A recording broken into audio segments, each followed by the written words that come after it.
Hello friends, welcome back to my channel. இந்த உலகத்தை அழகாக காட்டுறதே நம்ம சூரியன் தான். சூரிய ஒளி வர்றதுனால தான் நிறைய கலர்ஸ் நமக்கு தெரிய வருது. அப்படிப்பட்ட சூரியன் ஒரு நாளைக்கு வரல அப்படின்னா எப்படி இருக்கும்? கொஞ்சம் யோசித்து பார்க்கலாமா?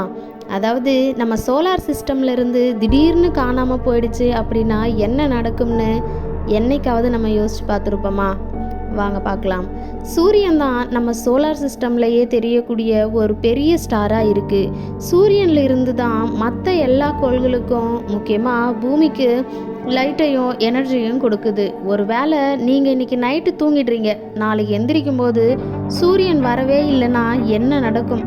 அதாவது இந்த சூரியன் வரவே இல்லைன்றது உங்களுக்கு 8.5 minutes தேவைப்படும். பிகாஸ் நார்மலாக சூரியன்லேருந்து சூரிய ஒளி பூமியை வந்து அடையிறதுக்கே 8 minutes 20 seconds ஆகுது. நம்ம சோலார் சிஸ்டம்லேயே அதிகமான கிராவிடேஷ்னல் புல் சூரியனுக்கு தான் இருக்குது. இந்த சூரியனோட கிராவிடேஷ்னல் புல் காரணமாக தான் எல்லா பிளானட்ஸும் சூரியனை அதோட இடத்துலேருந்து சுற்றி வந்துட்டுருக்கு. அதாவது திடீர்னு சூரியன் காணாமல் போயிடுச்சுன்னா நாம் எல்லாருமே ஸ்பேஸ்க்கு தூக்கி எறியப்படுவோம். உடனே இந்த விஷயம் நடக்காது. இதுக்கு முன்னாடி சின்ன சின்ன ப்ராசஸ் நடக்கும். அது என்னன்னு பார்க்கலாம் வாங்க. முதல்ல சூரியன் காணாமல் போனதும் நம்முடைய பூமி இருளில் மூழ்கும்.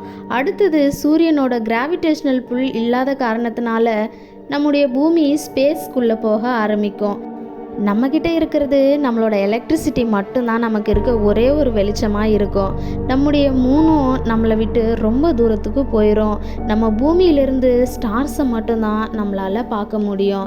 எல்லா சின்ன சின்ன பிளான்ஸும் சூரிய ஒளி இல்லாத காரணத்தினால கொஞ்சம் நாட்கள்லேயே வாடி போயிடும். சில மரங்கள் மட்டும் சில டிகேட்ஸ்க்கு மட்டும் உயிரோடு இருக்கும். அது மட்டும் இல்லாமல் பூமியில் இருக்க எல்லா உயிரினங்களும் கொஞ்சம் கொஞ்சமாக சாக ஆரம்பிக்கும். ஆனால் இந்த ஸ்கேவெஞ்சர்ஸ் மட்டும் கொஞ்ச நாளைக்கு மட்டும் தாக்கு பிடிக்கும். பிகாஸ் இதுங்க மற்ற இறந்த உயிரினங்களை சாப்பிட்டு உயிரோடு இருக்கும். இதுவுமே கொஞ்ச நாளைக்கு மட்டும்தான் உயிரோடு இருக்கும். ஏன்னா நம்முடைய பூமி சூரிய ஒளி இல்லாத காரணத்தினால முழுசாக பனியால் மூட ஆரம்பிக்கும். கொஞ்சம் வருஷத்துலேயே இந்த பூமியானது உயிர்கள் வாழ தகுதி இல்லாத ஒரு ஐஸ்கல்லாம் மாறுமா. ஸோ கைஸ், இதே மாதிரி தாங்க நம்மளோட லைஃப்பில் ஒரு பொருள் நம்ம கைக்கு வரும்போது அதனோட வேல்யூ தெரியறது இல்லைங்க. அது இல்லாதப்போ தான் அதனோட வேல்யூ என்ன அப்படின்ட்டு தெரிய வரும். ஸோ கைஸ், இந்த விஷயம் உங்களுக்கு பிடிச்சிருந்தது அப்படின்னா நம்ம சேனலை ஃபாலோ பண்ணிக்கோங்க. நம்ம சேனலை இன்னும் சப்ஸ்கிரைப் பண்ணாதவங்க சப்ஸ்கிரைப் பண்ணிவிட்டு கூடவே இருக்கக்கூடிய பெல் ஐக்கானையும் கிளிக் பண்ணிக்கோங்க.